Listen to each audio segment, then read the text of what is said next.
This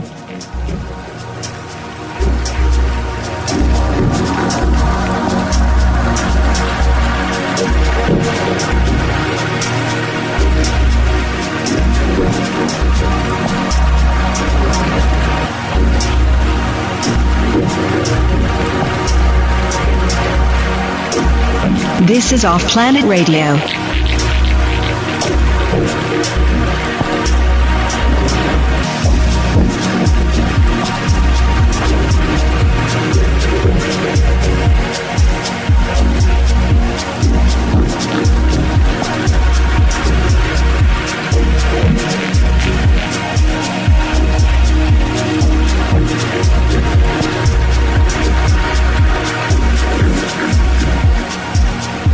Welcome to OffPlanet Radio. I'm Randy Maugans. The website is offplanetradio.com. This is part 2 of the interview with Duncan and Miranda Kelly. This is being serialized over 2 segments over a space of a week on the internet. If you are grabbing these as they go out, the purpose of this is largely to give the information some time to marinate, give people a chance to hear it, and to consider the information rather than simply dumping what was effectively almost a 4-hour interview, although we took out some gaps, we took out some technical glitches. The interview itself is unedited. There has been no editing in terms of removing any content. The flow of the interview, which occurred over a 4-hour period, was extremely good, and a lot of the information that comes out in this interview is new information. There is also, as always, encoded information that if you listen carefully, you'll pick up the dynamic of. And we left off the last segment, which was released previously, talking about the Nephillim bloodlines and the fact that Duncan has revealed that he, Miranda, and in fact many of what are called the so-called super soldiers are in fact Nephillim bloodlines. And that goes into some very interesting questions that we pursue in this segment as we go through the Dark Wars, the coming battles on planet Earth with Duncan and Miranda Kelly. We're going to commence the conversation. We're going to pick up where we kind of left off and conclude the Nephilim subject matter, Duncan. Yeah, the main thing that I'm trying to get across is there's good and bad in everything and everyone. And just because a person has angelic blood, which makes them Nephilim, doesn't mean they're evil. You know, there's evil and good Nephilim, just like there's evil and good humans, evil, bad and good dogs, cats, you know, so on and so forth. Whatever you have, there's good and bad in everything, and there are Nephilim out there that are fighting for the human race, and quite frankly, that's what gives Miranda and I a lot of the ability that we have to do what we do is that Nephilim blood. And I guess now I'm trying to figure out where to go to where it's not grandiose. It's just straight up talking. We can talk about some of the things that you've witnessed while I'm sleeping or something. Yeah, one of the, there's so many. It's really hard to, and they're all kind of running away from me, but one of the interesting things is when you leave your body and come back to it, when you travel wherever it is that you travel to. I woke up one night and I saw this, it looked like a little miniature comet. It was like this white fireball-looking thing just come in through the ceiling, like, and land in Duncan, like, just, and then he, like, his whole body kind of jumped about half a foot off the bed, and I just sort of sat there going, okay. But, and I could see it with the naked eye. Like, it wasn't a psychic thing or anything. It was this very lit up ball of light that came in and slammed into his body. So that was interesting. And that one, and where I was, I don't know if I could bring this up or not, sound asleep, but yet another set of eyes opened up. I was going to mention that next. Yeah, that was a night when I think it was my shift to stay awake, and I was just looking at your face, and you were sleeping, you were snoring, and I saw, like, it looked sort of like a hologram. It was a kind of a greenish tint to it, so it was like this transparent overlay. This other face popped out, and the eyes opened up, and, I kind of startled back, and then I got really excited and happy because I thought it was the altar coming through. That was very weird. It was like a transparent overlay. And, your physical body was still sound asleep and, sawing Z's, but that was interesting. And then on numerous occasions, the entire room will light up into this very, very bright white light. And the light's coming from my eyes, even though they're closed. Yeah. And I think that's one of the most disturbing things to me. And I admit straight up, this is something that, and, Randy knows this, I fought tooth and nail against this for years. I didn't want to hear it. I didn't want to know nothing of it. I didn't want nothing to do with it. I fought it with everything I had for years, but there comes a time when you just have to accept it. And my rationale for accepting it was, if it gives us the juice to help others, I'll take it. And that's what it does. So I'll take it. And before we go into anything else, I think there's something that we need to try to explain. I don't know if I can do it adequately or not, but I will attempt it. In a lot of interviews, people hear Miranda and I talking about the Tron. The best way I can describe this, if you've ever been in New York, been down on Fifth Avenue, and you look at the red rectangle sign that gives the stock market data all the time. The ticker. The ticker, yeah. Right. And it's in the digital red letters. I see something like that. I hesitate to say that my third eye because I see it all the time. Most of the time, there's nothing there. But when it's meant to, boom, it starts flashing.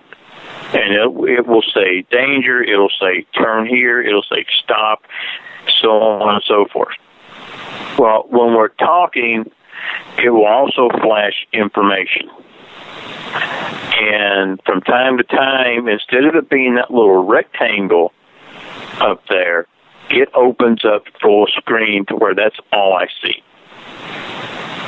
And it feels like I'm being pushed back into the seat or wherever I'm sitting or whatnot. And the information comes so fast, I comprehend it, but I can't verbalize it fast enough. that's what happens a lot of times when I start to stutter, or I feel people will hear, it's like, what's wrong? What's wrong with him? That's what's going on. I'm trying to verbalize what I'm seeing because it works faster in the mind and the conscious and the subconscious faster than my mouth can work. And that's what's going on. And where Miranda and I have this unique, fantastic connection, she knows exactly when to cut in and exactly what to say and when to say it. And I just wanted to get that out there.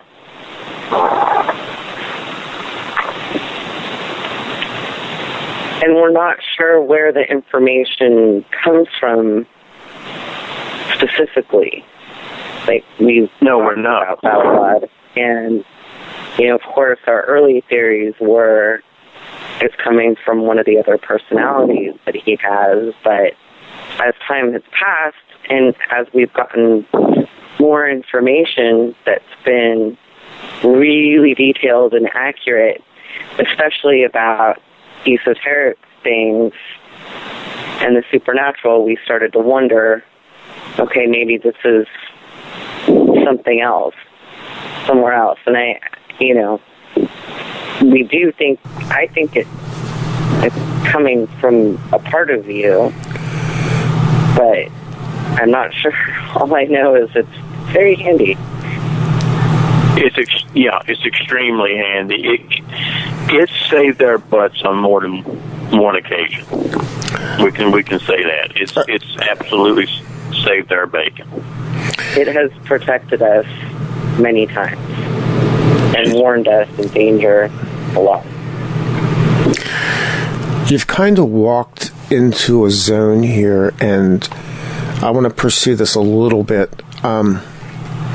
I know that formally you're no longer talking about MKUltra and about, I guess, what was your earliest introduction to the public coming out of Project Talent. But it leads me to question something that I've wondered for a while, and that is if what we're talking about here in terms of marking and tracking people has to do, and we know this, okay, let me back up a little bit. We know that they, the mysterious they, whoever they are, do track people by bloodlines. And correct. Based on your biography, which is detailed, which people can go look up the interviews on my website. They can look up the interviews that are done with, other media outlets. This targeting of specific people based on genetic and biological traits, does this in your mind now lead you to believe that what they were really trying to do was exactly what I believe Hitler was trying to do as well? The whole, and I know you hate the word, I'm only using it because it's common parlance, the whole idea of super soldiers coming from the fact that they wanted to harness the energy of the Nephillim bloodlines. Can you talk about that? Yeah, you're right, and that was something that him and I had talked about years ago, and we purposely kept quiet about it because our stories sounded fantastical. And that's her word, not mine. I love that word. Enough the way it was. And we didn't know what to do with it.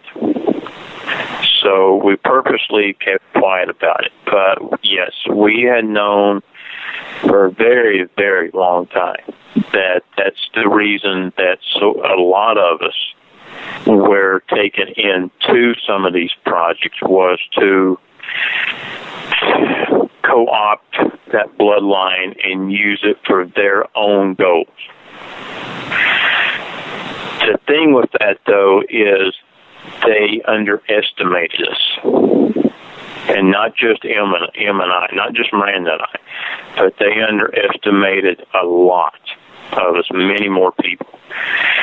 And what we have also hypothesized, which has proven to be correct, that the alternate personalities were not actually alternate personalities that they embedded, but actually are real personalities per that bloodline, if that makes any sense.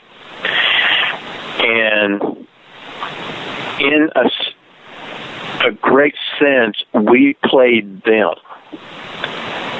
They thought they had us, but in reality, we had them. And it scared the bejeebies out of them. And when we came to this rationale years ago, it scared the bejeebies out of us. But we are very analytical in our thinking, and we tear everything apart into a jigsaw puzzle and then put it back together. And when that puzzle comes back together, the picture you got, and you have to go with it. And we are continuously getting updates from, let's just say, various sources. And these sources have never led us wrong. And one of them is only one of two other people walking the face of this planet I trust with my life. And two of those being on this call right now, and the other being my godmother. And when she says something, just like when Miranda says something, just like when Randy says something, take it for what it is, because it's dead on. It's straight up. Take it to heart. And when she says something, yeah, we take it to heart. It's straight up. So what you're saying is absolutely correct. And the whole thing with us not talking about MKUltra anymore is actually because the MK part was the past. And there weren't enough people that cared enough about it to try and do anything about it. That's okay. We have the present and we have the future. You can't fix the past. Nothing can fix the past. So what we have to work on now is the present and the future. Everything from the past has led us up to now.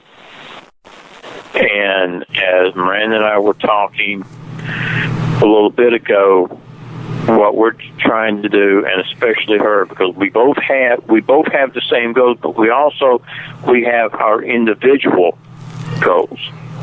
You know, we divide and conquer, we separate and do jobs.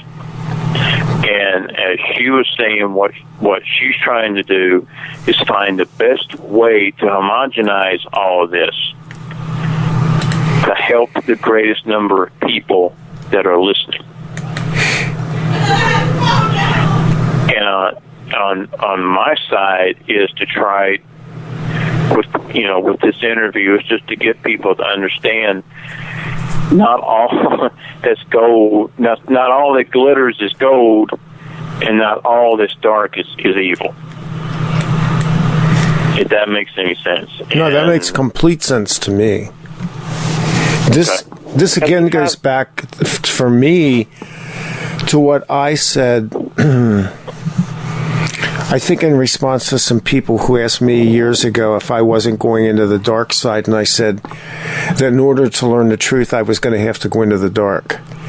And I think a lot of people, especially religious people, reject that because they think of dark as evil, and they don't understand, as you pointed out earlier, that Creator is equal parts of dark and light, and that in order to comprehend the totality, you have to also comprehend both sides of the totality. Yes. And appreciate how tremendous and how precious life is, you have to be walking on death's door, or, as we've done more than once, actually died and crossed over and been sent back, before you can truly realize how precious life is. And it all fits together. Yeah.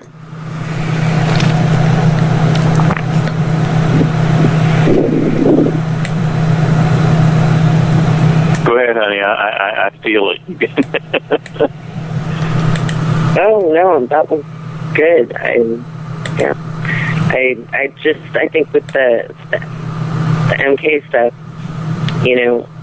what Duncan said is dead on, and especially about the present and the future. We have a calling. We have our work to do here, and yes, it has been informed by our past experiences, but our job right now, part of our calling is to help people understand what's coming and help teach them about how to deal with it, because there really isn't anybody else out there talking about the true nature of the supernatural side of things, of the demonic, angelic side of things, and what that means in reality and practicality for people who are going to be, if not already, experiencing these things and having to fight them or deal with them or survive through them. There's really no template out there. Just look at the whole issue of demonic possession.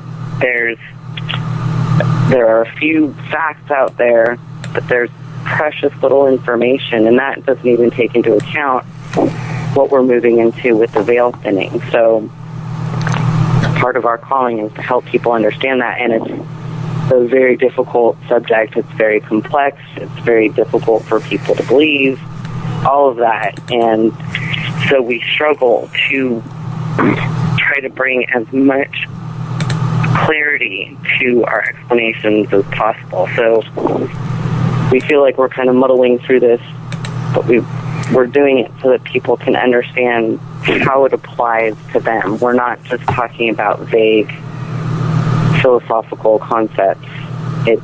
There will be a practical application of this.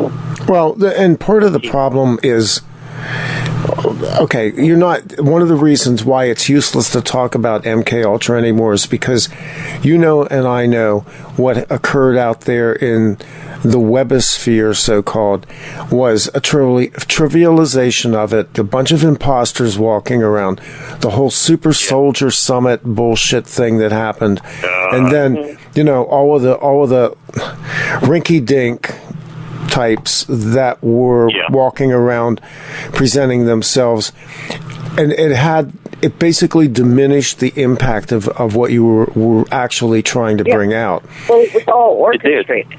It was all orchestrated and set up to accomplish that very thing. It was a organized campaign run against us for years with various groups of people all working towards the same goal, and then little old us. So what are you going to do?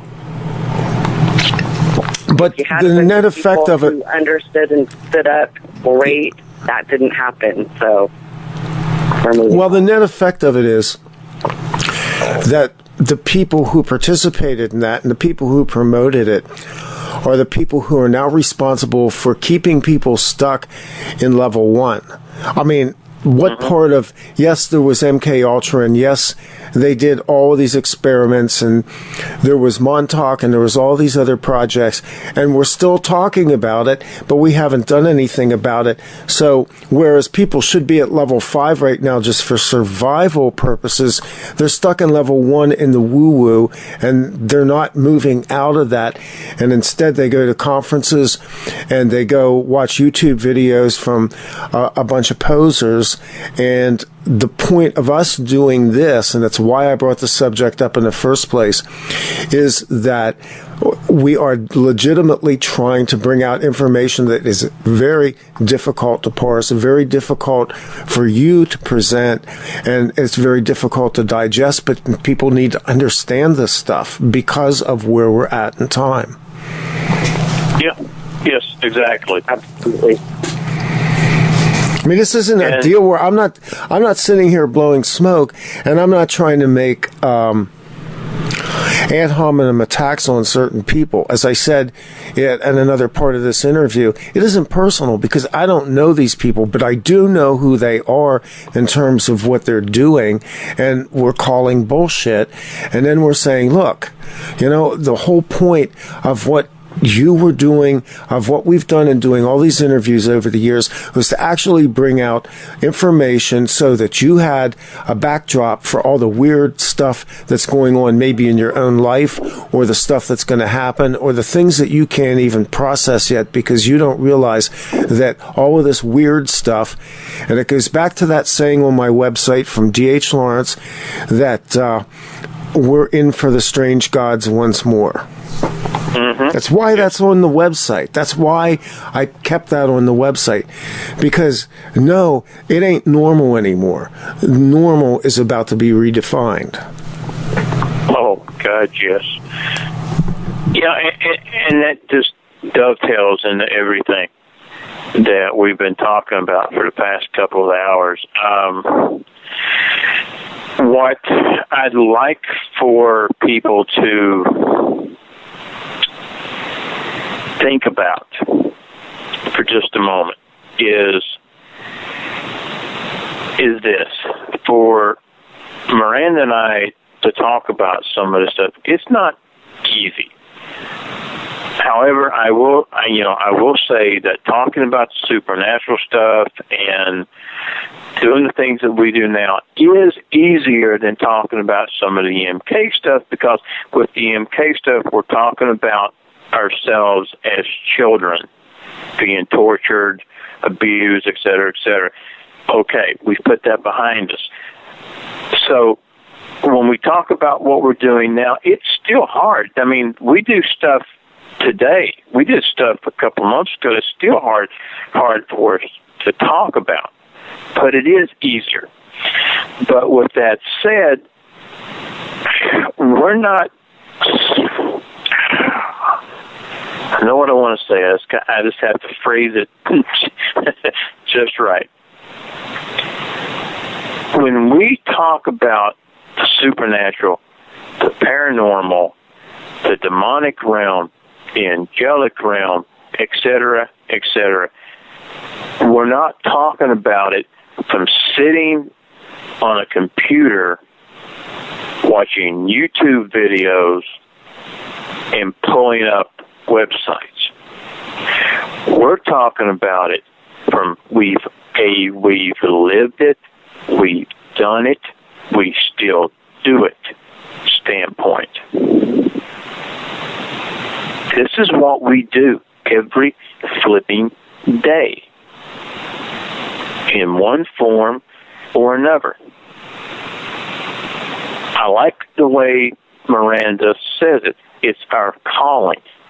That's exactly what it is. It's our job. It's our orders. It's our duty. This is what we do. Well, and we're on the front lines experiencing it, too. Yes.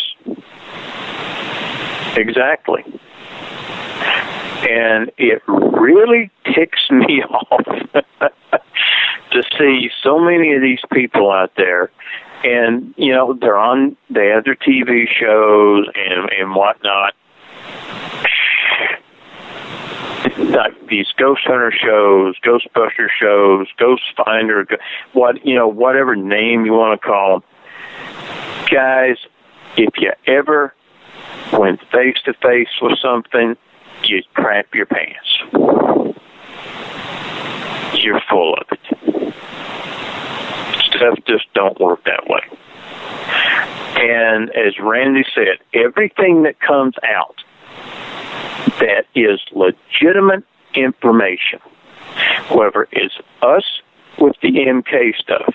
After us with the MK stuff, then you had the rinky-dinks, you had the cash bodies, and so on and so forth, filling the internet and everything full of crap.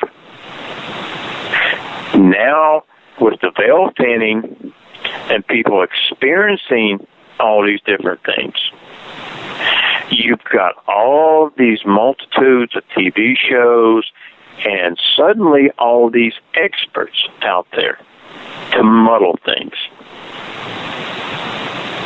With absolutely no field experience. Correct. I don't mean to harp on that, but, it's one thing to talk about it. It's another thing to be sitting there having a demonically possessed person charge at you from across the street. Yeah. And know what to do and what not to do. Exactly. And this is why nobody in their right mind should want to do what we do, because the more that we do it, the more they're drawn to us. Well, it's really nasty.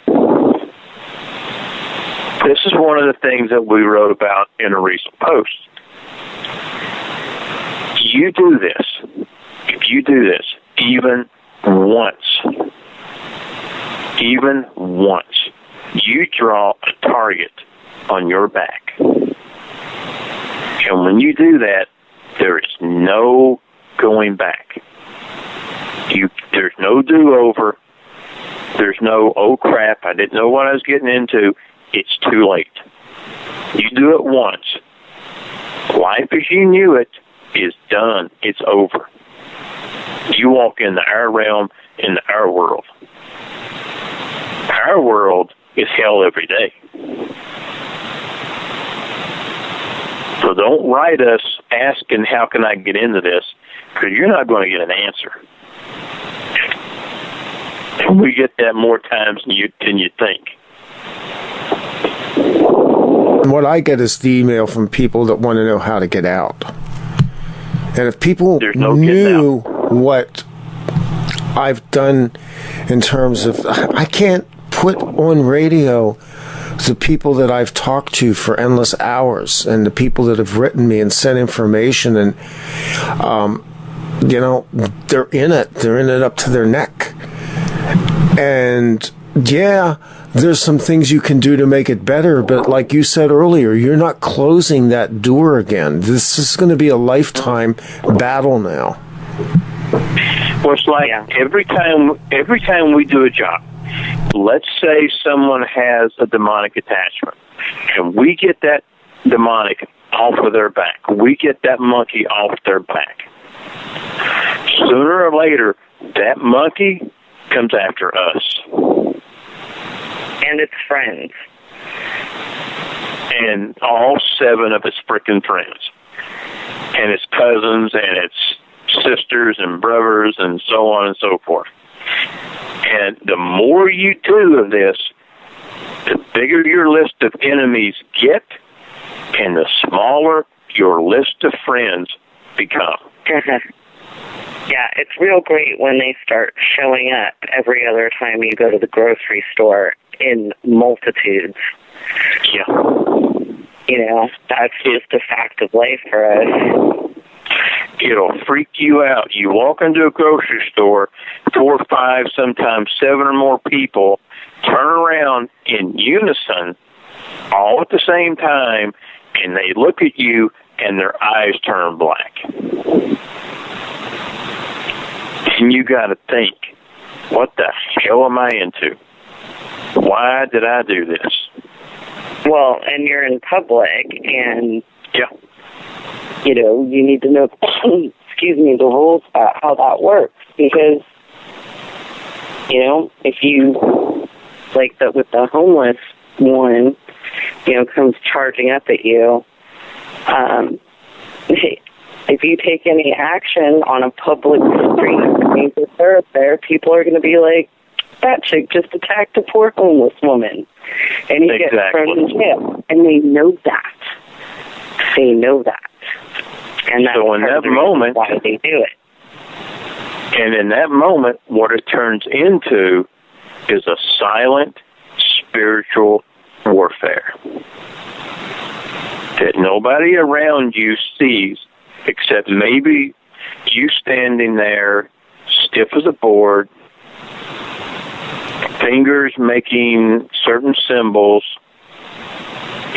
our eyes turning silver or white, and the person across the street jumping up and down, screaming, cursing, spitting, crapping fire until finally it's over. That's called if you make suffering the wrong alone. call, and if you lose that confrontation, it gets 100 times worse for you. So you have to you can't be flippant about this. There is so much at stake when you do this.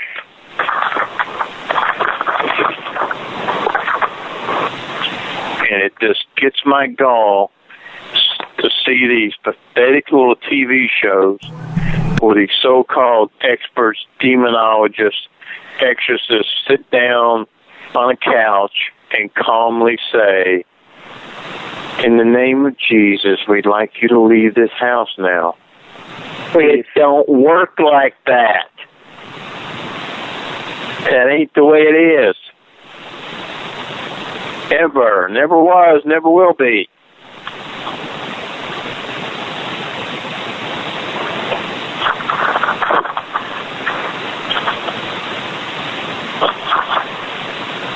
I ain't going to rant about it. Yeah, I know. It's like not that. No, but there's some points to be made here. One of them is this whole name of Jesus thing. That wasn't even his name. No. And it was an office called the Christ, or the Christed One. Basically, basically, he was at the first order of the realms. And when he came back in a human form. And so that name is kind of meaningless without understanding the power behind it, which if you're in religion, you're not going to get that. Now, there are people, and I'm going to drive you into this. There are people within what we will call the church, the big tent, that do understand this. Specifically, certain priests and a very small number of what I would call deliverance people, and I've met maybe one or two that I think are legitimate, who understand this, but they're not exactly publishing it. There is no handbook for this. And I say all that to get you to the place, because this was covered in the interview that you and I did, Duncan, about where you guys began as you went out this summer on your missions, and specifically about the commission that you were given to operate as exorcists. Right. Well, to build on what you just said, going with the name of Jesus, no, that was not his name at all. And Miranda and I... Go ahead. I was just going to say that field testing that in an actual exorcism was effective for me. It was. It's damn. But, yes. But at the same time, it was more your conviction, which is the point I wanted to make. It is the person's conviction and the person's will, the strength of will, that matters more than the name. If your will is strong enough, you could say, in the name of cardboard, I command you to leave. That is true. That is totally true. Because it always comes down to the power of will. Is my will stronger than the demon's will? Is my will stronger for it to leave than its will to stay? And that's where it becomes the fight between me and the demon, or as Miranda and I are a team, it is stronger than our will for it to leave. I mean, you can do a litany of names, but if it's not in you, if you don't have the strength or the power or the will, the names mean nothing. You can use every litany of names there is. Yeah. Now, what happened with us before we started all this past summer is we went and we met with a retired bishop who we were basically, it wasn't recommended, we were told to go. It was almost like an order. We were told to go. And he ordained us as exorcists. Even though we've been doing this stuff for a long time on our own, we were ordained as exorcists. And once he was finished, his exact words, and he looked us both in the eyes, and he said, I admire you two, and I pity you two, because I know what you will suffer. And he was dead on correct about that. Now, that leads us into, Randy, as you were talking about with church people in the church, going back 2,000 years, and maybe a little farther, going back through biblical times, using the name of Jesus, what was the one thing all through the biblical text, all through the New Testament, besides turning water into wine? Man, I wish I could do that. But besides turning water into wine, what was it he did? All through his ministry in the New Testament, what was he known for? Casting out demons. Devils. Yeah. When he sent the 12 on their mission, what did he send them out to do? Cast out demons. What does it tell you about the civilization at that time? That you know, I mean, just look back in history, and you realize that they literally had to send out an army of exorcists at that point because the populace was so infested. Exactly. And it's not lost on me that we're probably paralleling that period right now.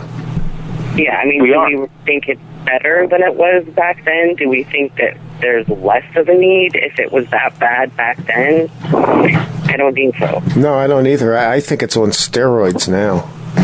Yeah, it is, because it's gone unchecked, because the knowledge has been hidden, the knowledge for the need for it. And here's the thing.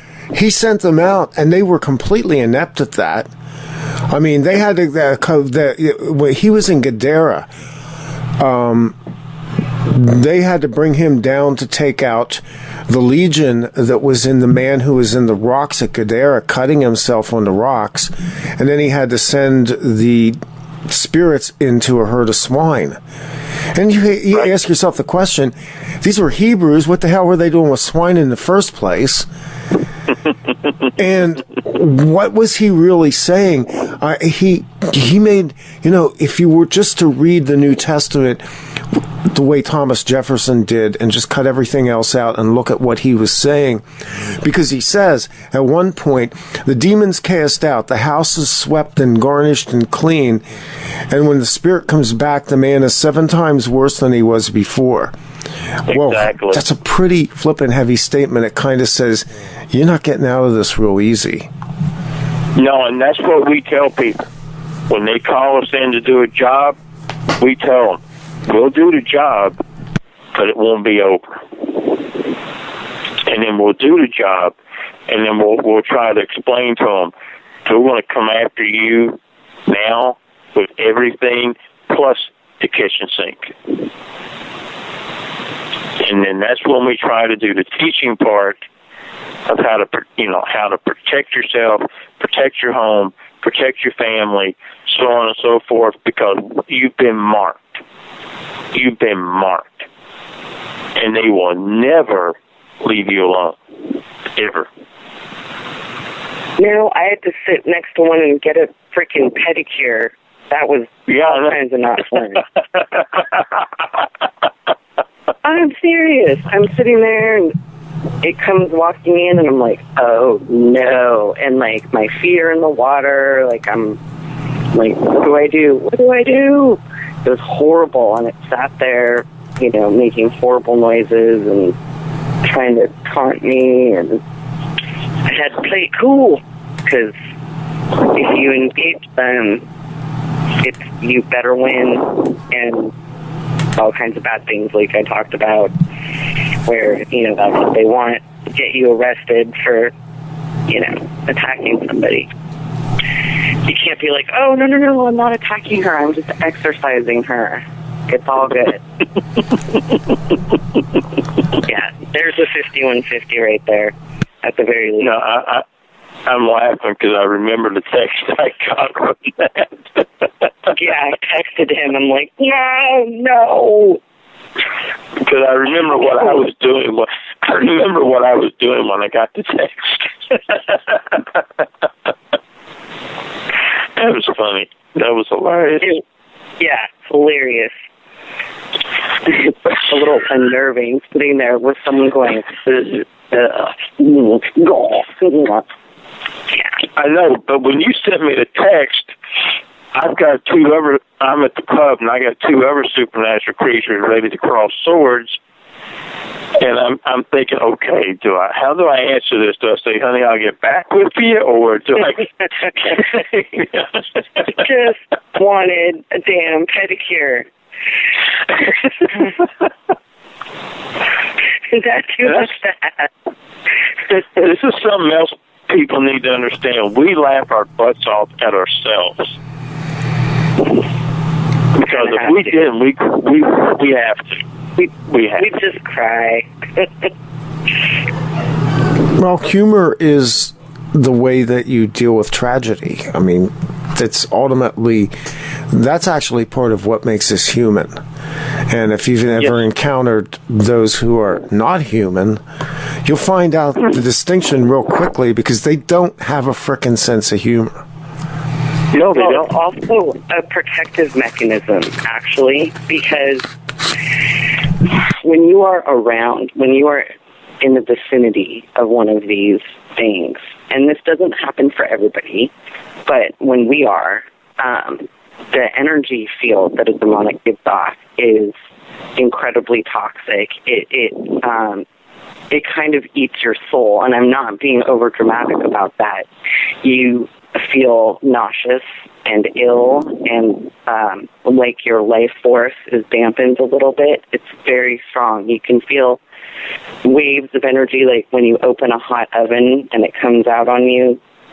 There's the neck press. So it is soul-sucking. I don't know any other way to describe it, and so it dampens your field. Even just being near one for a few seconds will do it, depending on how strong the demonic is in them. And so the humor is very life-affirming, and it brings up your energy, that whole laughter is the best medicine kind of thing. And so when we're able to, even if it's gallows humor, if we're able to joke and laugh about it, it helps heal that wound that inevitably comes from being in close proximity to one of them. And it goes to what we talked about with the aura. The aura itself is actually a supernatural shield to protect against things like this. And when you're in proximity of these things, that's what they do. They start banging away at the aura or the shield. So when you start laughing, you start boosting your own shield. And it's all about energy, vibration, math, music, so on and so forth, which would, would be blah, blah, an hour interview in itself. Yeah, exactly. But it works. It works. And this has nothing to do with ghosts. I'll put that out there. It has nothing to do with ghosts. Ghosts are an entirely different subject. Although they have posed as ghosts before in the astral. That's true. Right. They will. They have posed as a young child who needs help and start talking to us. And it's, who's that guy? Ralph Sarchi, is that his name? Mm-hmm. Or he wrote about that in his book, too. He's had the same experience where they will pretend to be lost spirits or ghosts wanting help, and that's sometimes how they'll get into people's lives. So be very, very careful dealing with ghosts. It might not be a ghost. I think the long and the short. So you brought this up. I'm gonna insert something here because this has been pissing me off. And again, this is another one of those things where I need to be on record. Anthony Sanchez has been writing. The guy's a computer software programmer, has written apps now for people to put on their smartphones to go out and detect ghosts using radio signals. So on Facebook, I kind of challenged him on this. I didn't push it real hard. I just wanted a little pushback on this. But I asked the question, why would you even want to do this? And it immediately was another one of those polarizing conversations that pissed a whole bunch of people off because they thought I was attacking him, and I wasn't. But I was attacking the concept of what he was doing. And I said, if you don't have the physical discernment to go out and sense entities with what you carry around on two legs, you have no business going out there and doing it. And putting an app on a smartphone just makes this one more glistening little jewel in people's endless fascination with shit that they don't understand.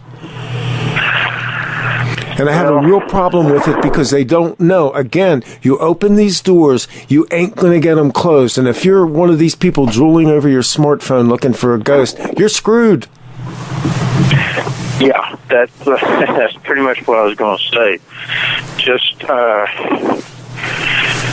having something like that's like somebody running around with an EMF meter that has no clue what to do. That's like a lot of these people in these TV shows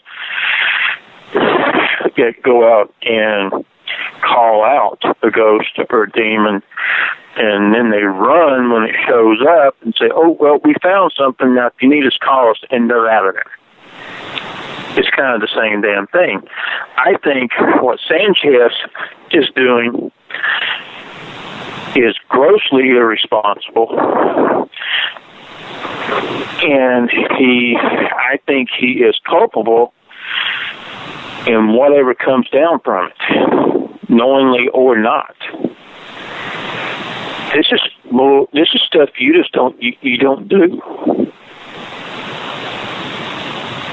I understand people's curiosity and fascination with the subject matter because I feel that deep down intuitively people have sort of a genetic memory of a time that was different where this stuff was known about and taught, learned about from the elders and whatnot, and some kind of fight or flight instinct that tells them this is important, and it's very interesting.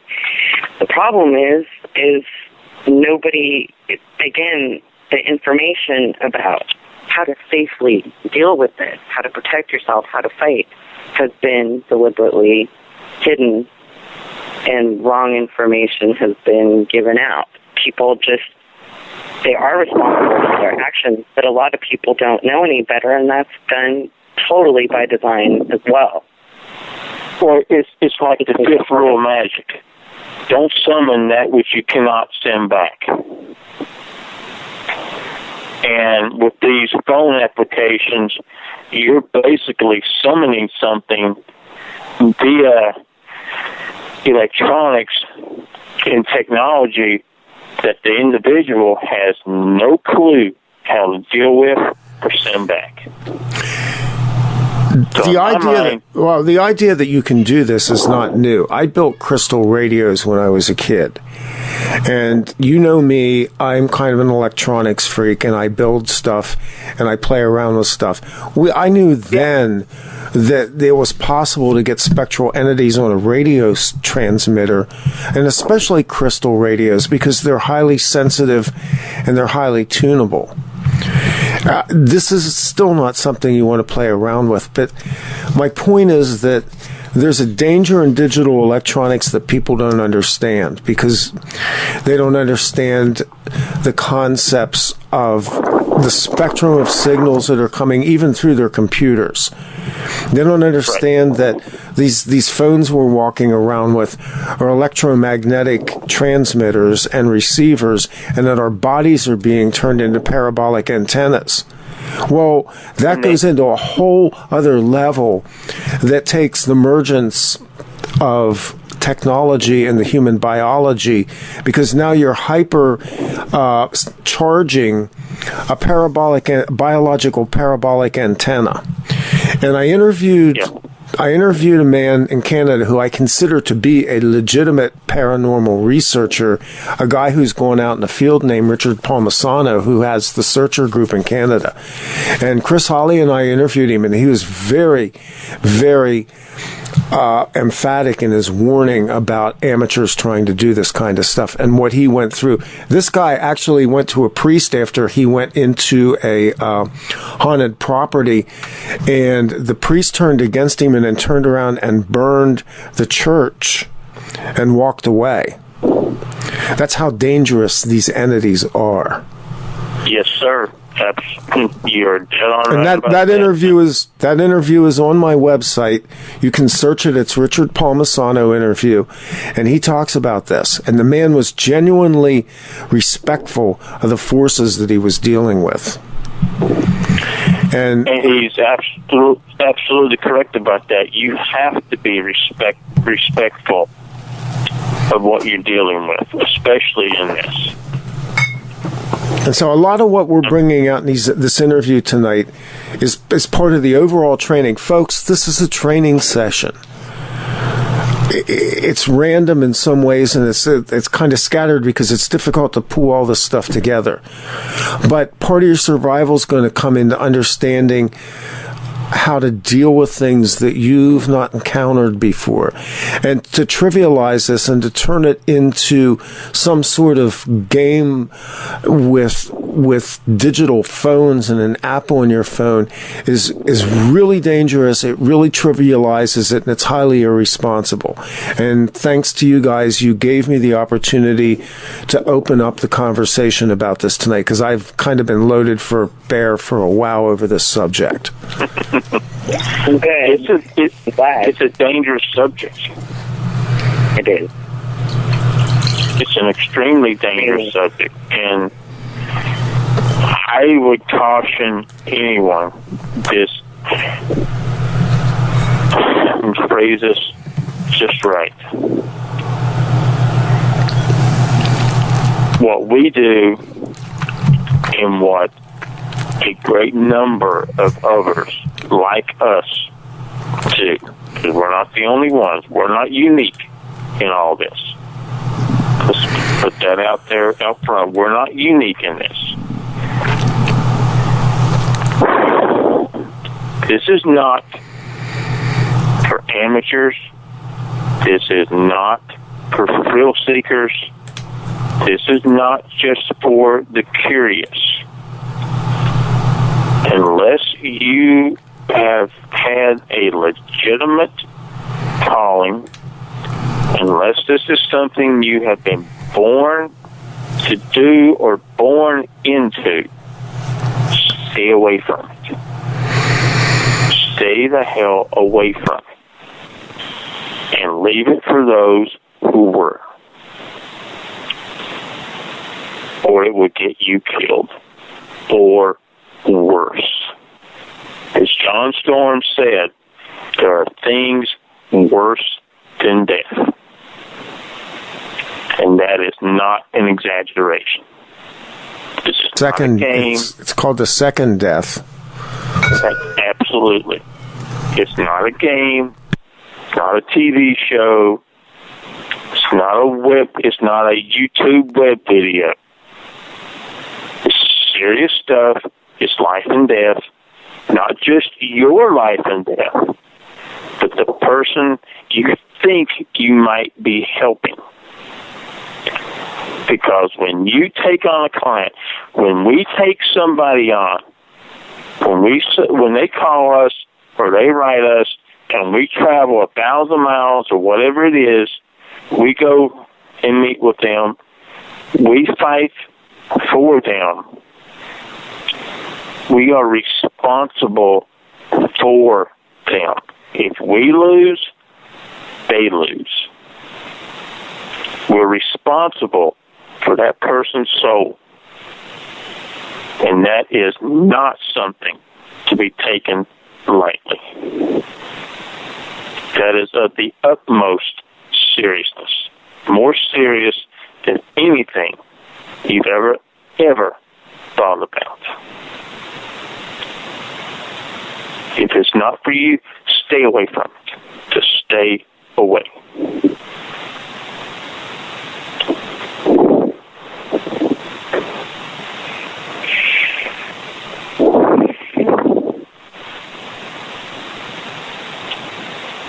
That's all I can think about to say about that. That's good. True. Although I think some people, especially in the future, the near future, they're going to be encountering this stuff whether they like it or not. I totally agree. But if they can't take it serious, if they cannot see the long-range ramifications of that of which they do, then they need to give it over to an elder. Absolutely. Because it's not just you. It's the person you're trying to help. If you lose, they lose. You may still be here, but they'll be gone. Their soul will be gone. Because when you do what we do to help someone else, you better know what you're doing, and you better be willing to die for someone that you just freaking met. Maybe you sit and talk to them for an hour and got the lowdown on what's going on, and then you start to fight. This is somebody you don't even know that you're fighting for because it's the right thing to do. And if you lose, they lose. You're gambling with their soul. And that's shit that you got to live with every day of your life.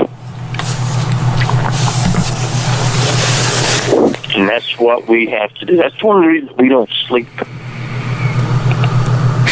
And like Miranda said in a fleeting comment about an hour ago, when she said it was her turn to be awake, we sleep in shifts.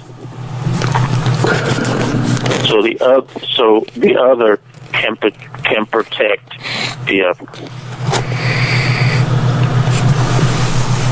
That's how dangerous this game is. And that's why the bishop who ordained us said, I admire you and I pity you for that which you will go through, that which you will undertake. And I'll say it again, he was dead on right.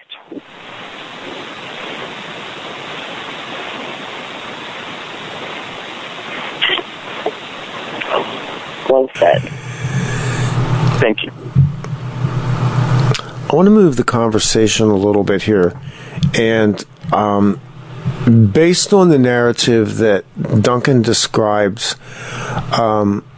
over this summer as you were obviously traveling thousands of miles to do your assignments, there was this ominous picture that Duncan painted to me in the previous interview of this darkness.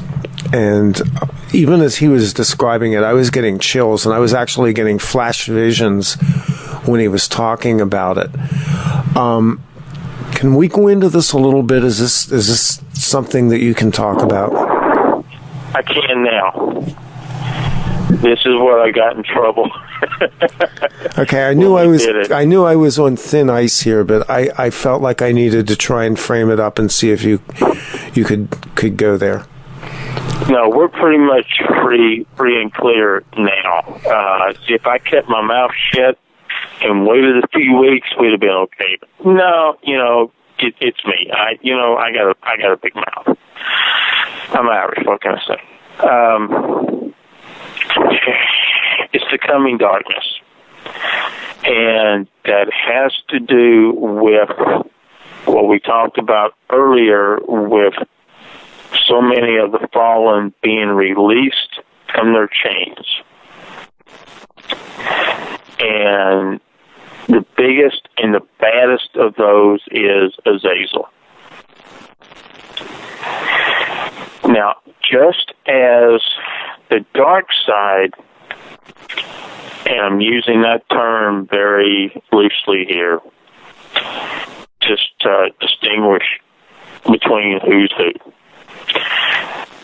But just as the dark side must pronounce their plans, and they do it through media, movies, TV shows, etc., etc. Miranda and I just say it straight up. Azazel has been released from his chains. This, how can I say this? Azazel makes Lucifer look like a kindergarten child.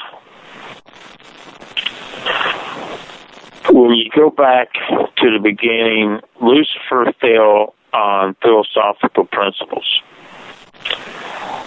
Azazel fell just because he's a son of a bitch.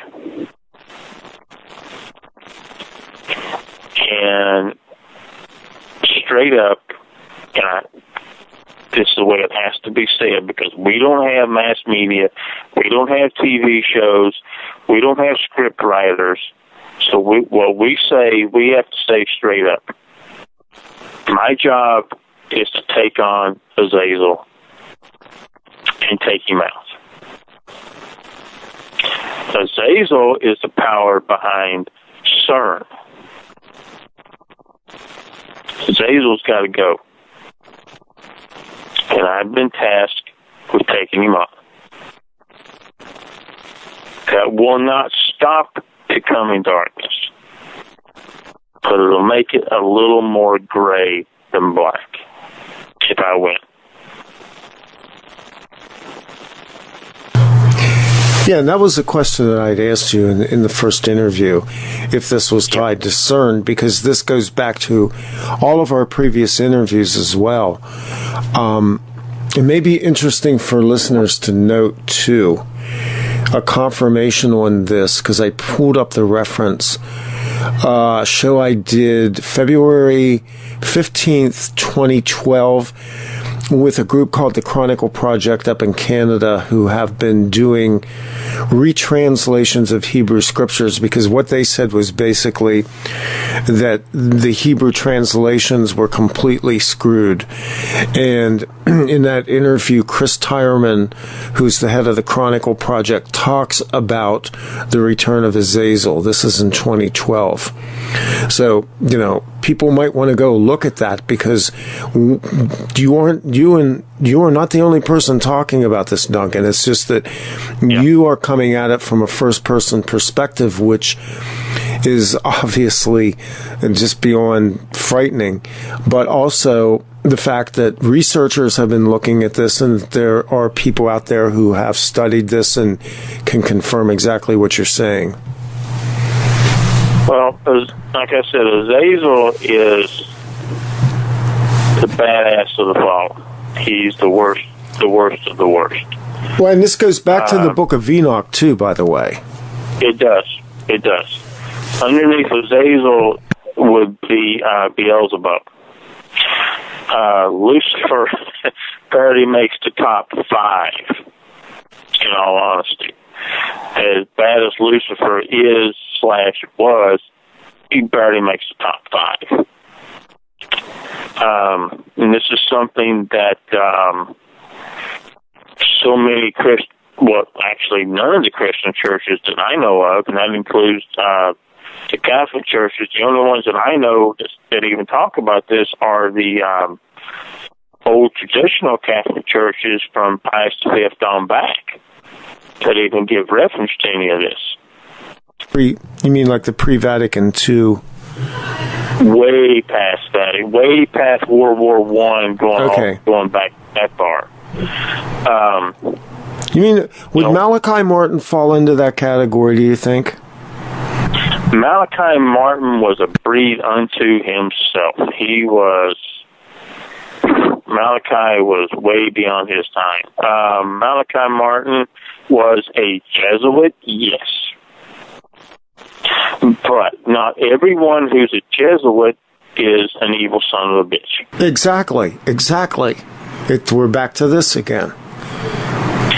And Malachi was a genius.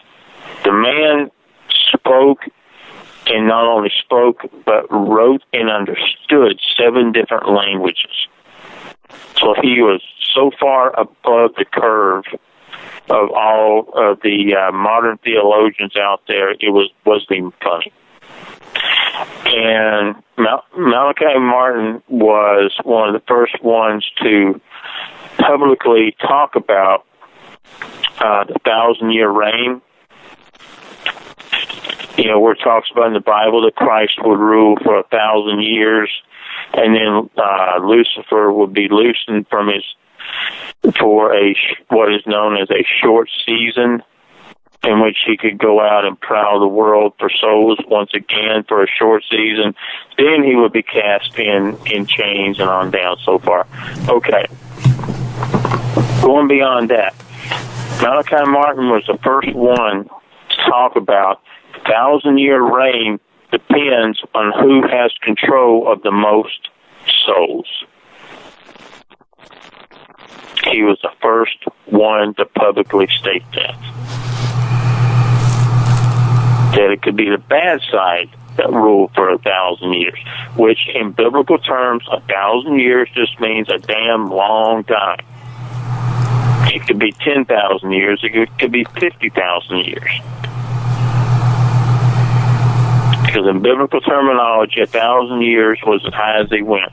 The number 1,000 was as high as they ever went. That was the highest number. So Malachi, who was also one of the few privileged or cursed to read the true third secret of Fatima. And what he publicly stated was take the worst vision you could ever have and multiply it by 100.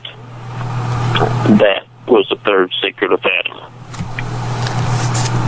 Not the Pope being shot and surviving. That had nothing to do with it. Yeah, that's the comic book version. That's the comic book version, yeah. And I've been on public record more than once by stating that John Paul II, all the way through his life, was and always was a very accomplished actor. Yeah, he was basically the counterpart to Ronald Reagan. Well, people who are jumping up and down, clapping hands about John Paul II need to go back and read the authors of Vatican II. John Paul II the Bishop of Poland, Karl Wojciechowicz, wrote Vatican II.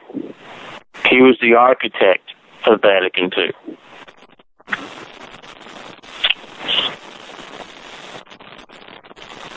He was the great apostasy. So if you want to go on biblical philosophy and all that, that part has been fulfilled. That part of prophecy was done. He was the great apostasy.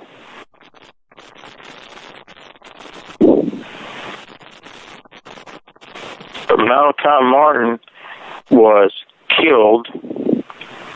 Yeah, I said it. He was killed for what he was putting out. For what he was putting out publicly. And he was, quite frankly, the best exorcist of the 20th century. Because he had the gift of being able to see.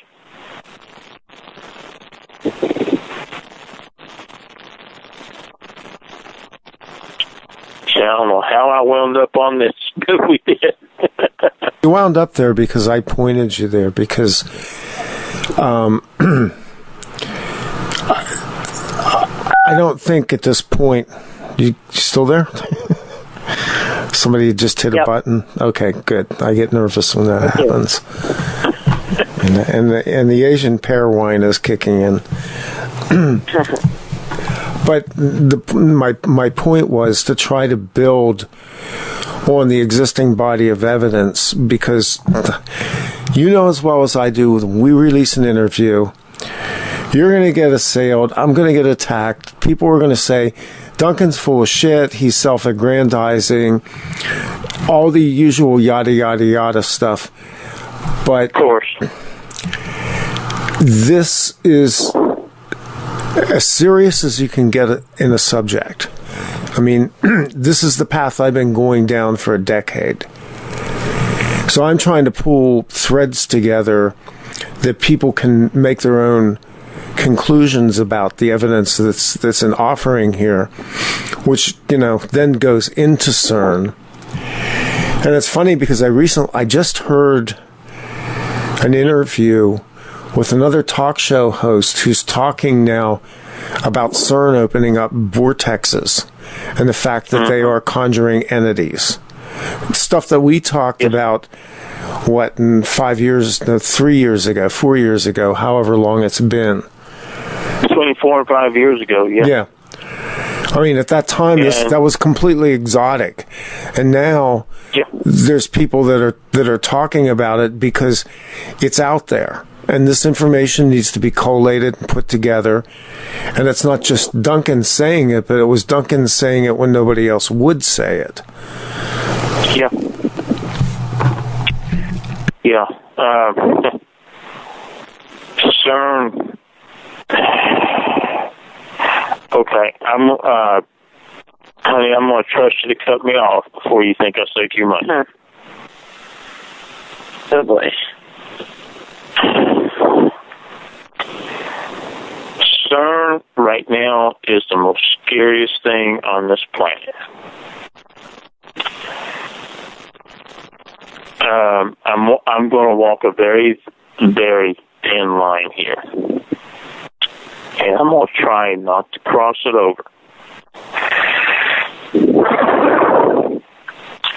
In order for CERN to work, there has to be another portal on the other side. Now, the other side is what we call hell. It's one of the 9 realms. It is the lowest of the 9 realms. It is not a nice place. I've been there twice. And I am not ashamed to say it. I begged to come back. That's how bad it is. The whole idea was CERN, and Aleister Crowley was part of CERN. The Philadelphia experiment was part of CERN. And here's something we never said before. Stonehenge was part of CERN, going back all those thousands of years. Well, and I'll back that evidence up. I'm reading right now, I'm rereading The Grid of the Gods by Joseph P. Farrell, who I've interviewed before. Farrell's talking about the Nazis using Stonehenge as a geomantic grid to basically set up a world empire.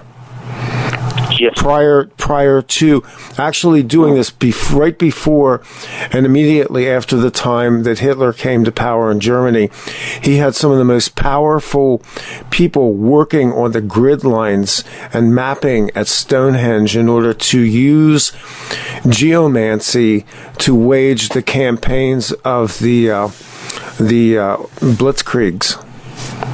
Yeah, that's why he bombed London.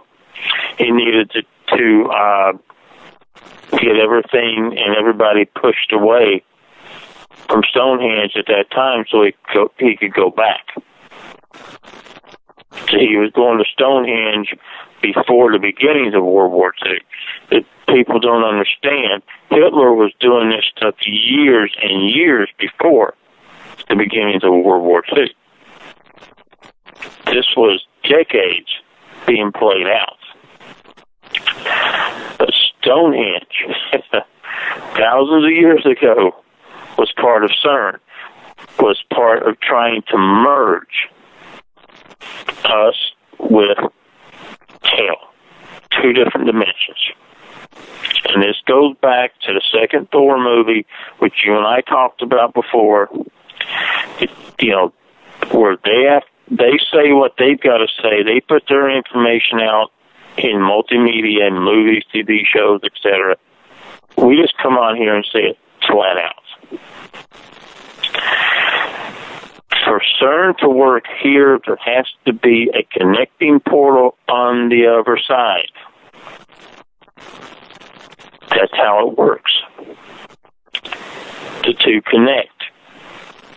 The amount of energy that's being used can only come from souls. That's why right now the push, the darkness, becoming greater darkness to get control of human souls, to use them as energy to power the two portals, to connect the two dimensions, pull them together, make them one. And it doesn't stop there. They don't just take two.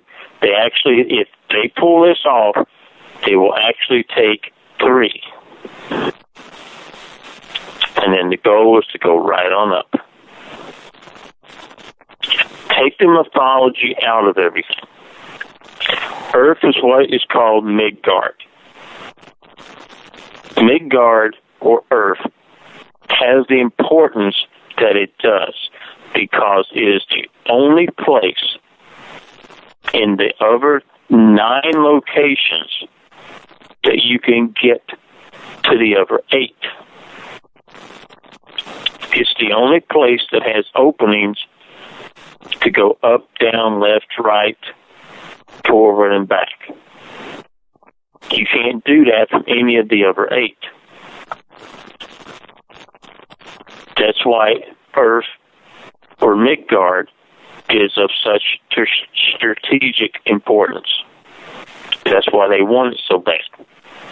And human souls are and will be used to power these machines that are not only powered with electricity, electromagnetism, but also with dark magic.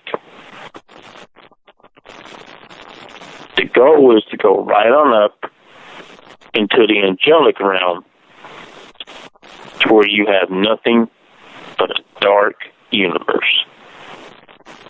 ruled by evil, what we know is evil, to be ruled by darkness throughout eternity. That's the end game. And I didn't get cut off, so I guess I didn't cross the line. Well, you just tied a lot of data points together.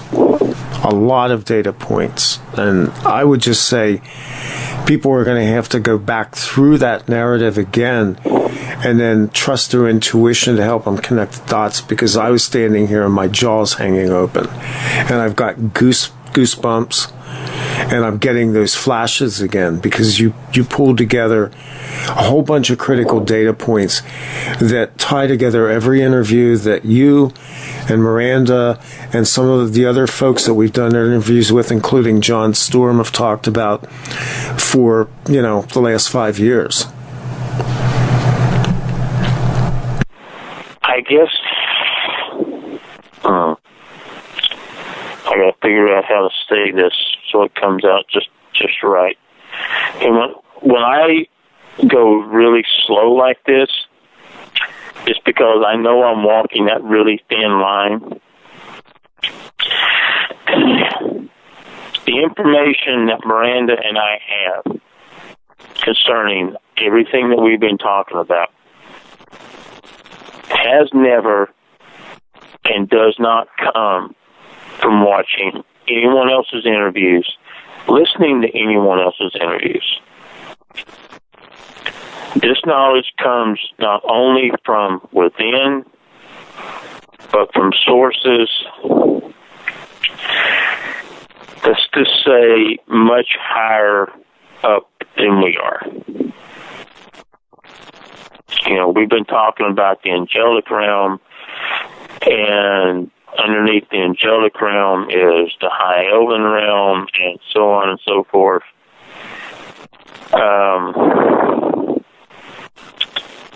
Okay, I'm being told to shut up on that, so I'll stop. I want this interview to go out, so I'll stop. I'll follow orders for once. How's that? Bring it down to Reader's Digest condensed version. It's worse than anybody ever thought. And it encompasses much more than anyone could ever believe. That's how important this is. Miranda, is there anything that you want to interject into this dialogue at this point? No, I think Duncan said it so perfectly and so succinctly, given the subject matter.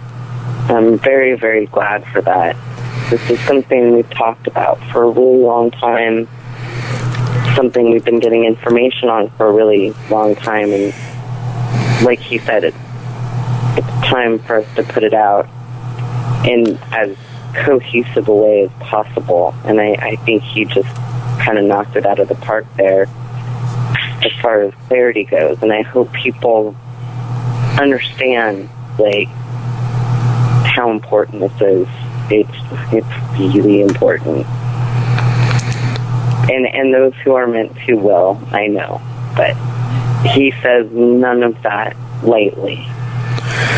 No, I've been feeling constrained in the questions I've asked and the way I've framed them. As we've gone deeper and deeper into this interview, I've kind of, there's a lot of thoughts that are coming across my mind, but I, like you, am kind of being circumspect about the way I ask questions and what questions I ask, because I understand that we're still under certain constraints, which a lot of people weren't going to understand. People don't,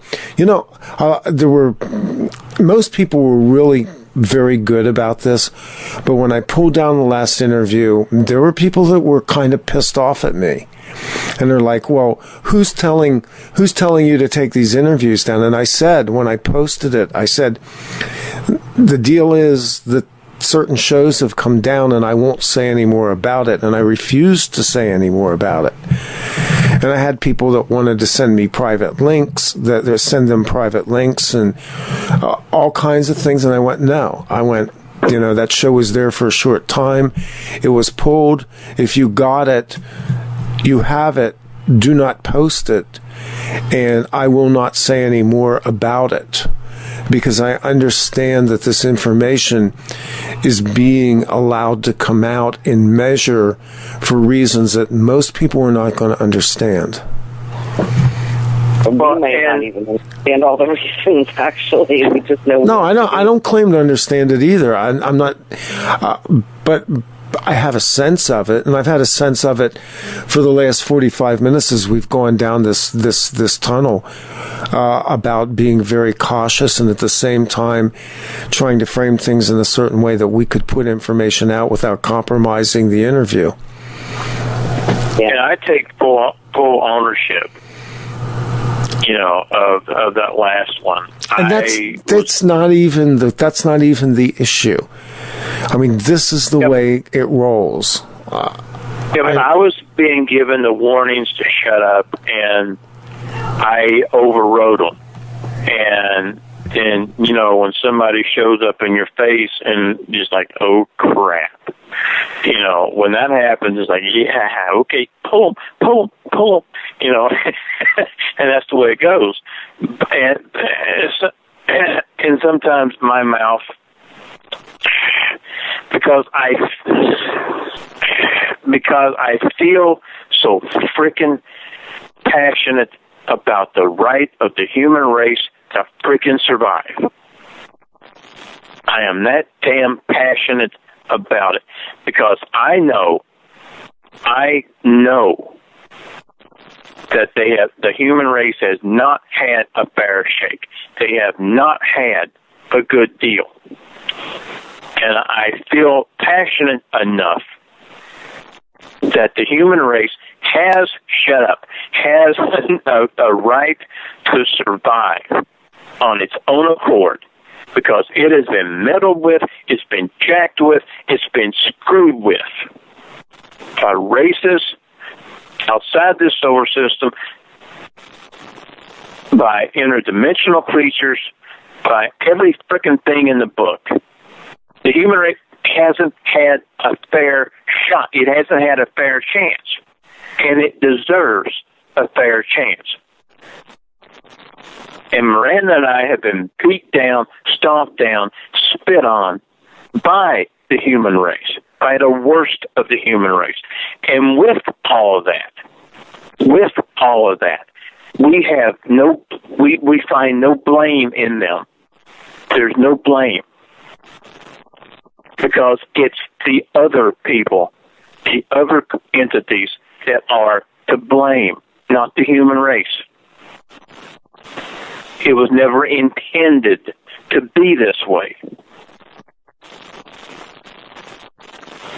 And sometimes my mouth overruns my judgment, and it gets me in trouble. And I pay for it. But that's my passion, that's my belief, that's my fight. And I'm willing to pay the frickin' price. That's my rant. I'm done. Well, from my side, from the time that you and I first talked, my interest has basically been to give you the platform to bring out the stuff and do it in a way that it was not... it wasn't commercialized, it wasn't dramatized, and it wasn't colored in any way. So, these interviews, when we release them, will be basically unvarnished, and as much as possible, we will not edit, so that people get the sense of this as well. This is not entertainment. People who are entertained by this, I would caution you, you're operating from a wrong premise, because this is not entertaining. It is stuff that's actually very critical information that's going to make a difference if you heed it or if you don't heed it. And we trust that the people who need to hear this information are going to hear it. Because obviously we're not going to blow this out on Fox News. I mean, this is And I've said this before, this is level 5, whereas most people are barely at level 1 right now. And I'm only talking about the so-called awake and aware crowd. I'm not even talking about the general public. My goal is to create a pivot of probably, I don't know, a fraction of 1% of the population that will be operative when all of this stuff goes down, because somebody's got to know what to do. And it's going to be a small, tiny number of people. And I think we all have a sense about that it's a tiny number of people, and that aside from the people we know, there are other groups and there are other individuals that are operating that will emerge during that time that are hidden right now. And I think we're all hidden to some degree. So that kind of spells out for me the mission statement of what I view my role as. I'm just the guy with the tape recorder right now. Well put. And I think that's exactly what's called for here. No frills, no bells, no whistles. The information just needs to go out in the pure form as possible, and it's really nice to be able to do it that way. And this is one of the things that we appreciate with doing. I don't even consider these to be an interview.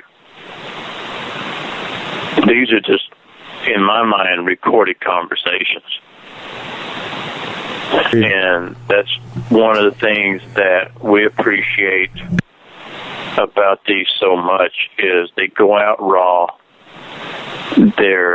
We don't sit here with scripts. We don't sit here with bullet points. We don't we don't do that. There's no scripted questions. There's no scripted answers. Sometimes Randy, it's something we built on for the past however many years, which is really nice too. Yeah, exactly. And the fact that the three of us just don't give a shit. I mean, I'll put that out there. The three of us have been through so much in our respective jobs with everything that we do. We just don't give a shit. We have a goal in mind, and we have the juice or the energy to accomplish that goal. And if you're not part of helping us accomplish that goal, get out of the way. Go sit on the sideline like you're good at, because we got a freaking job to do. And it's not just us. When we talk about Grey Walkers, it's not just the two of us. We're not the only two. There's a lot of us out there. Not enough. I don't think there's enough, but there's a lot of us. And if anybody out there starts saying, I'm a Grey Walker, I think, no, you're not. No, you're freaking not. If you weren't born into it, if you weren't chosen for it, and you weren't put through the fire, no, you're not. Because I want to put this out here, and I was kind of leading up to this, and I'm willing to say this instead of going on talking about symbols. We can do that another time. People have no clue what it is to be gray. Yeah, it means fighting darkness. Yes. It means fighting evil. Yes. It means standing there, going against the odds, or there's one of us sometimes. See, people need to understand, yeah, Miranda and I fight side by side. We fight back by back. But we also fight separately. We have separate things that we have to go do 1,000 miles apart. She's on her own, I'm on my own. But at the same time, it also means fighting an overzealous light to try and keep that balance. And sometimes it also means taking orders that tell you to stand down and watching innocent people die because it means keeping the balance. Even though you know what's on the other side, you know they've moved on to a much better place. Even though you know that, watching them die, knowing that they've died, when you could have stopped it, you could have saved them, but you were ordered not to. You have to live with that. You got to put it behind you. And you got to move on to the next day. You got to move on to the next job. You got to move on to saving the next person, or blowing up the next building, or in some cases, blowing up the frickin' Washington Monument. You have to live with it. And sometimes looking in that mirror at 4 o'clock in the morning is the hardest part of the day. It's not easy. If there was a hell on earth, we lived it. And we do it to keep the balance. Because without balance, there can be no light. There can be no dark. There can only be chaos. So don't say you're one of us when you're not. To me, that's blasphemy. Because we walked through the fire. And I promise you this, if you are one of us, you're a teetotaler, that will change.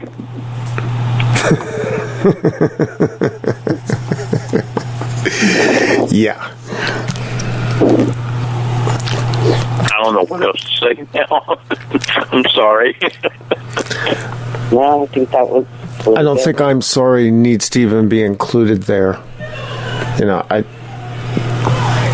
think what you just brought out is, you know, it frames the context for all of this, and there are people that need to hear that. Look, I said it before. There's a lot of posers out there right now. There's a lot of pretenders. A lot of people, once they step into the fire, they're going to melt like wax. And I personally wouldn't want to put myself in that position. And I got to say this. For as many times that I've been attacked, there are 20 that I wasn't, so I have some protection. And I'm grateful for that, because I'd be the first person to admit that I know my own limits. And knowing your own limits will keep you alive, too. Yes. Very Yes, much it will. And on a semi-lighter note, and I know there are those out there claiming to be one of us when they're not. I've never seen your name in the ledger, and in all honesty, I happen to be very well acquainted with the captain of the Grey Walkers. And I've never heard him call your name. So if you think Don Shipley's bad on the fake Navy SEALs, you haven't seen her pissed off. But I have. Be very careful what you say concerning this. You will get a visit, and it will not go your way. So this is beyond earthly understanding. The Grey Walkers borderline on angelic understanding, and I think I need to stop. I think that would be good. I think that's probably a pretty good place to wrap it up. I'd love to go into the symbols, but let's plan on doing that down the road a little piece. Let these interviews go out and kind of marinate into the webosphere, and then come back and do the symbol thing, because that's a whole separate thing that we've had some background conversations on it, and I've actually been doing a fair amount of research on it because I've gotten interested in it as well. And it'll later on, I think once people hear this, they'll come back with maybe a different understanding that will frame that. Works for me. Okay, well, Miranda, your presence was strong tonight in this interview, even though I would have I would have wanted to hear more from you, but I hope we will. Anything that you want to say? Absolutely. Duncan and I talked about this before tonight, and like I said, we've been talking about this for so long. I really just wanted to sit back and let him say what needed to be said in the way that it needed to be said, and all I really wanted to do tonight was just kind of help facilitate that if I could, and try to put myself in the shoes of somebody who was listening to this and, needing clarity on something or another, and trying to occasionally, rarely guide it so that it would be understandable to people. So I'm really happy and relieved that he finally was able to get this out. I'm just happy. Well, and as with most things, a lot of what you do, how do I put this? A lot of what you do has to do with the energy that you bring into it that's almost silent and almost invisible, but yet it's a force on itself, and people who have met you know that. And like I said, it was felt very much, it's a very different interview with your presence, and I just wanted to give you a chance to say anything that you wanted to say, but knowing that your role is already fulfilled and that you've been doing the work in the background as well. Well, thank you. That's really sweet. Yes, it is. I'm good. I mean, I'm about ready to fall over, but in a good way. Me too, and I drained the bottle of Asian pear wine, so... That sounds delicious. I've got to try that. I love pear cider. Perry cider is... Well, if you ever get back here again, I'll try to have another bottle of this. This was sitting around for a couple of years, so I decided over Thanksgiving to pop it open. And this is the... I'm going to hold you to that. This was what was left. Well, two things real quick. Miranda is the voice of power. That's what was given to us a long, long time ago. She's the voice of power. I'm the staff of power.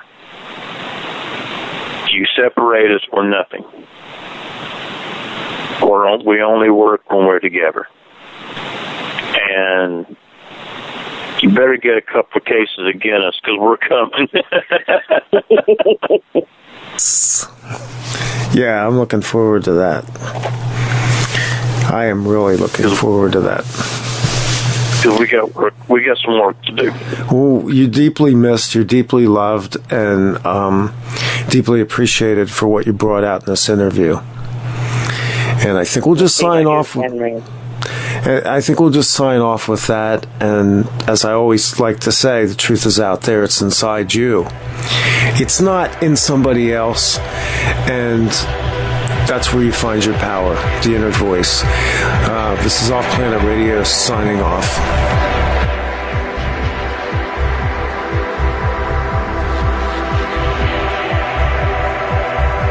You are listening to OffPlanet Radio at offplanetradio.net and offplanetradio.com.